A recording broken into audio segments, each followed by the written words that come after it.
People who work for airlines. What are secrets passengers don't know?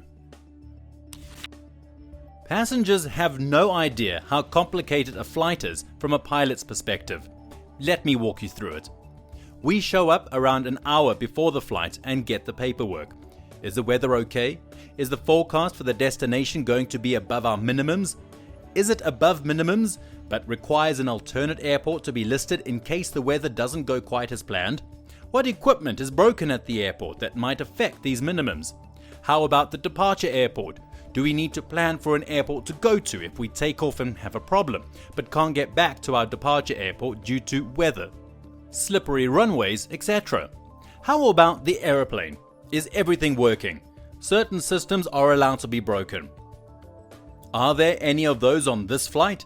How will it affect us? How will it change the weather minimums we checked out earlier? Where is my first officer and the flight attendants? I guess they must be at the aeroplane. I'll go there. Nope, they're not at the aeroplane. It's getting close to boarding. I'd better find them.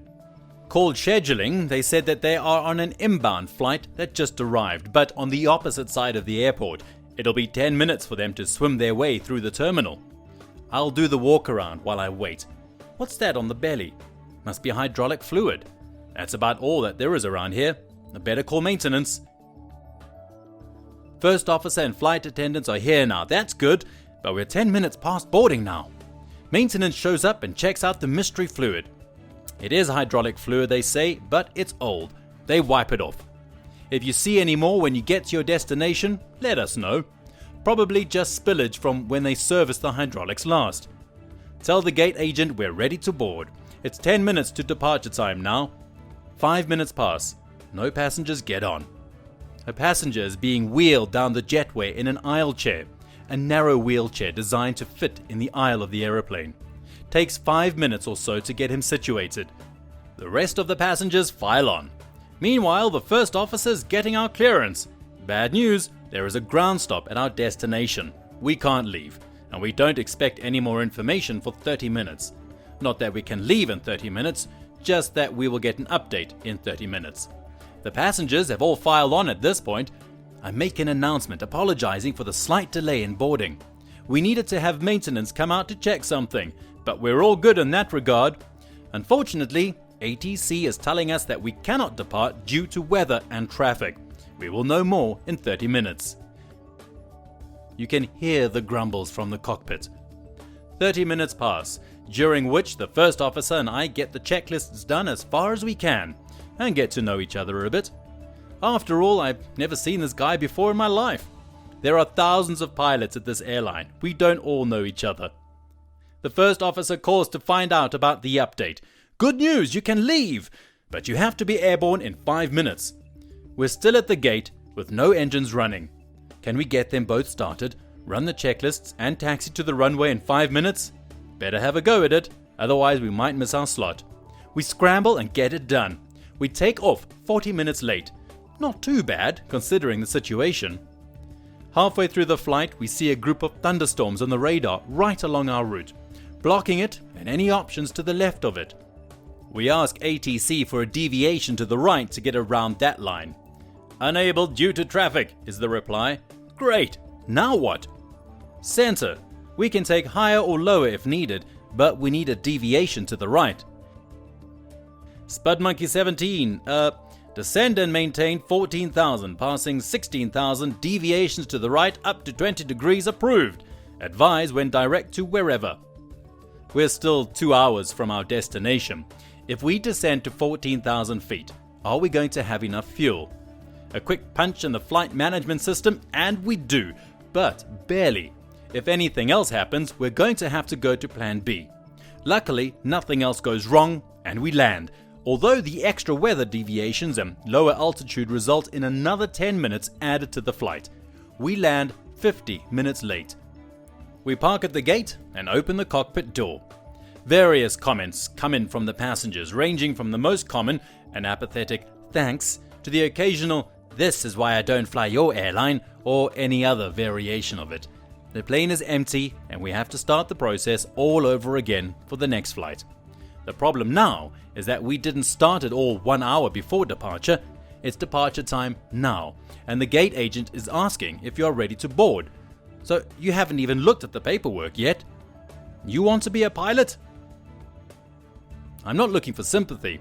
I'm merely meant to answer the "what's something people don't know" part of OP's question. People tend to think that the pilots just roll in at leisure and hit the autopilot button. I'm meant to educate those people a bit. My situation is hypothetical, the numbers are arbitrary, but the point still stands. This is not an abnormal day for a pilot. It's not a good day, but it's not a bad day either. Throw in a diversion or a ramp with no gates approaching the passenger bill of rights times for being held hostage on an aeroplane, and things get a lot more interesting. Like we want to keep you on the aeroplane? Yeah, because we're evil like that. Some airlines don't pay pilots or flight attendants for flights that cancel, which doesn't sound so bad until you start thinking about the safety implications of it. A little short on the rent this month? Well, then I don't see that hydraulic leak. I can't afford to have that flight cancelled. Child needs to see the doctor. Maybe I don't report the torn up carpet that you might trip on in an evacuation, because carpets take too long to replace, so the flight would cancel. Not saying this happens all the time, because most crews are true professionals and can put their job ahead of their paycheck, but it happens enough to give you the goosebumps. Throw in some seriously low pay, sub $20,000 a year for many first year pilots, and you've got a subtle incentive to overlook safety issues. $20,000 a year starting? Man, I pull in twice that and I'm an unskilled laborer. You're able to unlock airplane lavatories from the outside. There is usually a lock mechanism concealed behind the no smoking badge on the door. Just lift the flap up and slide the bolt to unlock. Now I can open the door on people in a stall smaller than a phone booth while I'm surrounded by people. Thanks, guy.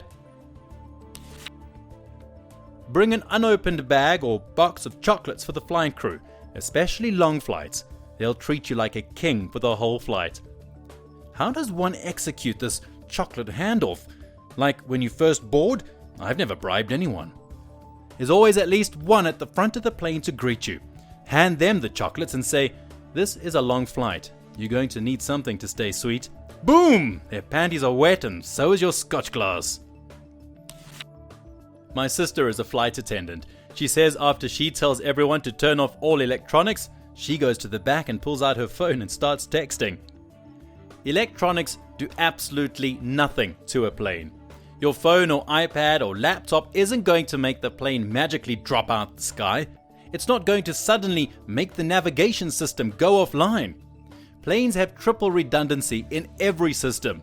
Also, all of the sensitive electronics are so heavily shielded against the radiation that the atmosphere produces, which is several factors stronger than your iPhone, so you don't have to worry. Source: I'm an aerospace engineer, and also the guy that texts from 35,000 feet. I used to be an aircraft mechanic. You would be amazed at what you don't really need to make a plane fly. Example: pilots. Basically, most systems are redundant. Radio is out? Cool, you have another one. Depending on the aircraft and flight characteristics, radar doesn't even have to work. I doubt that any airline could put one in the air without radar, but it is possible in some cases. We used to let planes fly without non-essential instrumentation or secondary nav systems all the time. We'll probably get buried, but I am an aircraft fueler. Now, one thing I cannot stress enough is how your pets are treated. While your airline will take the best possible actions, some things cannot be avoided, like the noise on the ramp. I cannot stand out there without ear protection, and imagine your pet sitting out there on the ramp waiting to be loaded onto the plane, being exposed to the same amount of noise I am. Please, people, think twice before flying your pets. Flying with pets is sometimes unavoidable. Now, I am in no way saying that flying your pet makes you a bad owner. Just bear in mind the conditions that they will be experiencing. They might need some extra cuddles when they get back. A lot of baggage handlers I have seen are really good about pets, but not everything. The people that are moving your pets onto the plane are not very well paid, at least what they deserve. Every airline is different. Check with your airline and see what their pet policy is, and ask about any VIP or in-cabin options. While not the best, it may be comfortable for your pet. The people who I have seen that look after your pet before they are loaded onto the plane are really great guys and love what they do. Again, results may vary from airport to airport. Aerospace fastener production here. Nobody ever asks what is actually holding the plane together. Don't worry about it. Duct tape and good wishes. Went skydiving once, and the plane wings had duct tape and electrical tape everywhere, inside holding the upholstery on too. The pilot was pretty cool. We were chatting about it later. After we got in the air, he saw a lot of people pointing to the tape and made an announcement over the headphones that he's the only one allowed to worry about the duct tape because he's the only one without a parachute. Fun fact, the plane crashed a few weeks later and there were some fatalities. I was a ramp agent for Delta. A lot of freight gets shipped on commercial flights. One of these items were always called HR on the radios. HR was an abbreviation for human remains. Some people die far away from where they want to get buried. They are packed in a wood-framed box, so you would never know what was inside except by the strange shape of them. They were a problem to handle. People weighed a bit. Add a casket and shipping container, and you're looking at anywhere from 250 to 400 pounds. Also, the bin doors tend to be pretty narrow. Wrestling these things out of the plane was always a giant pain. HR in the middle bin of a mad dog, MD-90. But what if the plane went down? Sir, there were 92 people on board when the plane took off, but there are 93 bodies. It was a terrorist. They then proceed to shut down every airport within 6,000 miles. When a plane is landing at night, they dim the interior lights in case you need to evacuate upon landing. Your eyes are already adjusted to the darkness, so you'll be able to see better once outside the plane. I always thought it was so you'd fall asleep just as the ground violently comes up to meet you. If you give us flight attendants your magazines, we will love you. My dad's been an airline pilot for almost 20 years, and apparently planes get struck by lightning all the time. Also, if a passenger is causing a scene in the jetway, he can refuse to let them on and take off without them.